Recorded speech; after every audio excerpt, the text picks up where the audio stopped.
hung out. We've never, most of the folks that I have, come do the show and stuff. They're old friends or people that I know real well through somebody else. But you're just somebody who I've always like really admired you from afar and been very curious about you.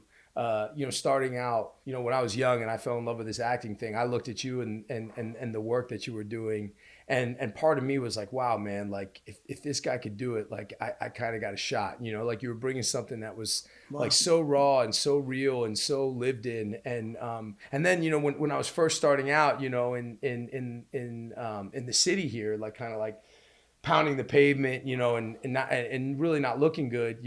I remember sometimes you would come into like auditions, like, and you would come in with like a gang of people and like kind of watch your whole story go through. And I've just been, kind of watching you from afar, man.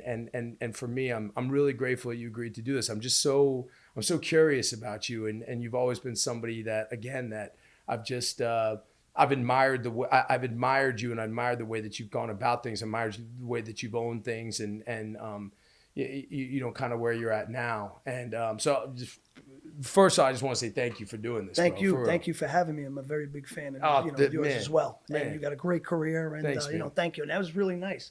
I didn't know that, saw me at these auditions and like, wow, like, like that's cool. You've always wanted to be an actor? No, not at all. I mean, I it's weird. I kind of was, I grew up as an athlete, like that's kind of was my main focus. I played baseball and football, went to go play in school, and I was a boxer. And then I got into a lot of trouble and had to leave school. Was always in and out of different institutions, and it was really not like looking good for me at all. And then when I went to I got kicked out of my first school, but then I went to another school.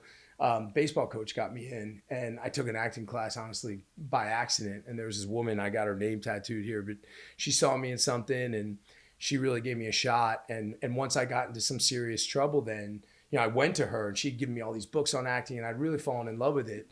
And she pushed me to go and audition for the Moscow Art Theater and leave the country and kind of try to sort of leave that life behind a little bit. And I did. It really saved my life. She ended up marrying my wife and I, and she really was like a guardian angel for me. And but once I found it, I knew that that's what I wanted to do. And it was right about that time probably that I first kind of saw you and your work, and I was inspired.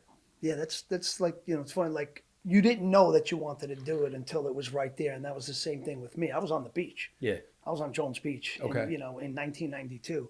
We had heard about this film, A Bronx Tale, and you hear so many stories, and Jerry's got the part because they're going to use his aunt's store in the movie. So like all this, like so it's like such a long shot. So you're thinking, why would they want me, Lilo from Yonkers, to play in this movie? De Niro's directing it, and then I was just there on the beach that day, and it was just like my brother called me out of the water. Because it was like Section 4 of Jones Beach out in Long Island. Yeah. That's where like a lot of the Italian kids hung out. So they went there to look for, specifically there to look for a kid. And then my brother was like, he called me out of the water and he said, Lee, this is the guy for the De Niro movie that we heard about. And when the guy saw me, he was like, wow, you look just like him. You could definitely pass for his son. So he wanted me to come in and read. And I'd never done this. And at that point, like, I wasn't really nervous because I didn't really think I had much to lose because I didn't want to do it. Sure. I'm not saying that in a disrespectful way to De Niro or anything, but it's just not, it was summer vacation. Right. It was July 5th. The summer just started. Right. So it's like, I've got a whole summer in front of me, and then this happened. So it's like, all right. But once I went in there and they had me read the scene when I was shaving, but in the original script, De Niro was shaving, and I approach him at the mirror, and I say, Dad, let me ask you a question. And just being in that room when she said to me, hey, here's the scene, it was a guy, Marco Greco. He said, here's the scene. I'm going to go outside, take your time. I'll come back and, we'll read it. And once I just looked at it and I just saw it was like pretty easy. Like it was like self-explanatory, right? Interior bathroom, described the scene. All right, this looks like, and then we did it. And, and I didn't know if I was doing it good or not. I didn't know if I was doing it well. So I'm going off by his reaction. Yeah. And his reaction was really, a really good reaction. Right. So I was like feeding off this guy. He's like, oh man, that was great. So it's like giving me the fuel that I need. And I'm like, wow, this is cool because as we're going on, I'm doing more. Yeah. And he was like, that's awesome.